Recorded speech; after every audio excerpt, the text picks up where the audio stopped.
everyone, my name is Shivani and I'm a regulated Canadian immigration consultant.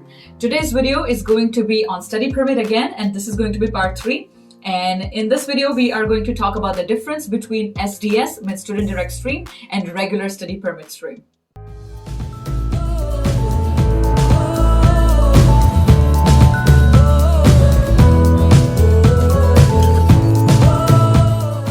So let's get started. So let's first talk about the methods. What is the method to do the application under both of the stream? So the Student Direct Stream, you can only submit an online application, but in the regular study permit stream, you can do the online or paper-based application. With the Student Direct Stream, you're only eligible if you belong to one of these 14 countries. I hope you're able to see the list on your screen right now. So if you are currently a legal resident or currently living in one of these 14 countries, then only you're eligible to do your application in the Student Direct Stream. It's mandatory. Whereas regular study permit stream is for all countries on this planet. Next is the processing time. Student Direct Stream usually takes about 20 calendar days if all the requirements are met, whereas the processing time for regular study permit stream varies country by country. That's something that you can, if you go to the IRCC website, if you check it on Google, you'll be able to find the processing time for your country. That's an approximate processing time. Again, it's going to vary country by country. Next requirement is proof of funds. Well, proof of funds is definitely mandatory with the Student Direct Stream and regular study permit stream. However, there's an additional requirement with the Student Permit Stream. There's an additional requirement with the Student Direct Stream. So of course, proof of funds, depending on the number of family members that are accompanying you to Canada, including yourself, the proof of funds are required as per that.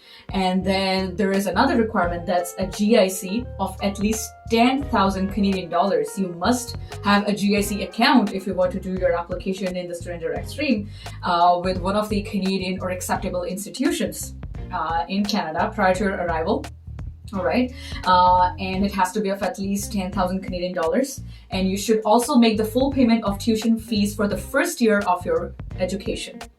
All right, now proof of funds is definitely required with the regular study permit stream. However, the GIC and paying the tuition fees for the first year is not mandatory.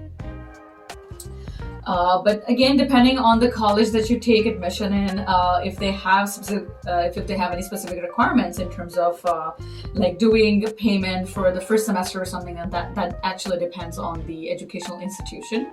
You can double check with that. Next is medical examination. Of course, a proof of completion of upfront medical examination is required to do the application under the Student Direct Stream. However, it may or may not be required. Usually it is required with the regular study permit stream as well, because you're going to stay in Canada longer than 6 months. Of course, you need to do the medicals and all that. And now it's becoming mandatory for almost all types of permits and visas in Canada. It's no longer an exception, but still depending on certain cases, it may vary. But definitely with the Student Direct Stream, it's a mandatory requirement.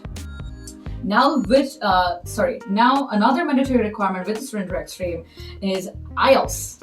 Yes, minimum requirement for IELTS is 6 band in each ability. So each ability, as in listening, reading, writing, speaking, everything has to be 6 or more. If you're taking the French test, which is TEF, then it has to be at least CLB level 7 or higher in each ability. Right?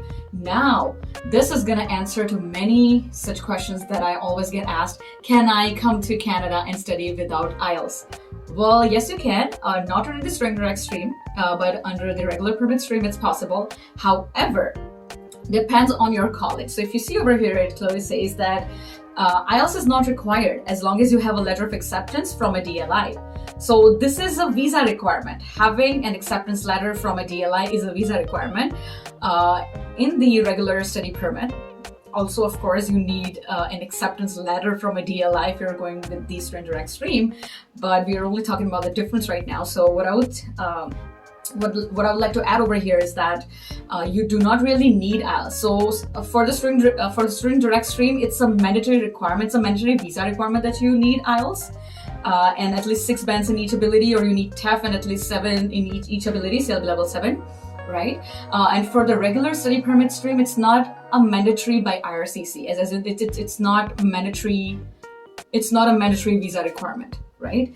So with this, even if you don't have IELTS, you can definitely go with a regular study permit stream. However, depending on your educational institution, you may need an alternative, right? That's something like, imagine if you're going for Sheridan College, then they do have some alternatives available. There is a list of such certain colleges that may allow you to have alternatives of IELTS, like TOEFL, ESL, Duolingo, PTE, right? So those are the alternatives of IELTS. So if you're not comfortable with IELTS, but let's imagine that you're comfortable with Duolingo, or you're comfortable taking an ESL course, and then once you're done with that course, that will lead you to a full-fledged program, right? So if that's something that you're comfortable with, and if your educational institution is allowing you to take an alternative of IELTS, then definitely you can go ahead and take that alternative, and you will still be able to apply for your study permit with that.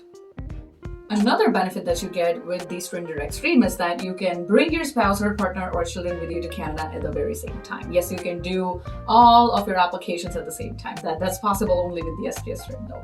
So if you see, this information is also available on the IRCC website. They clearly say that your spouse or common law partner and dependent children may also be able to get faster processing on a visitor visa, a work permit, or study permit, depending on whatever kind of application you want to do for them. You must complete and submit their applications at the same time as your own. If you don't, we will not process their applications faster. When you apply online, indicate that you have a family member or family members coming with you to Canada. This lets you complete their application with yours. So this is available with the Student Direct Stream. So I really hope you enjoyed this video, and I really hope I was able to clarify the basic difference between the SDS and non-SDS, means the regular study permit stream. If you still have any questions, feel free to ask them in the comment box below. And yes, definitely feel free to contact us if you wish, or if you want us to do your visa application, or if you need any immigration related help, you can contact us at www.cescana.ca. That's our official website. I have put my contact information in the description box below, so definitely go ahead and check it out. If you haven't watched part 1 and part 2 of the study permit, then please go ahead and check that out as well. And please stay tuned, subscribe to this channel if you haven't subscribed yet, like and share this video just to show your appreciation. And again, anyways, thank you for watching this video, truly appreciate it. And yes, stay tuned, there will be more and more videos coming on immigration. Thank you guys, and take care.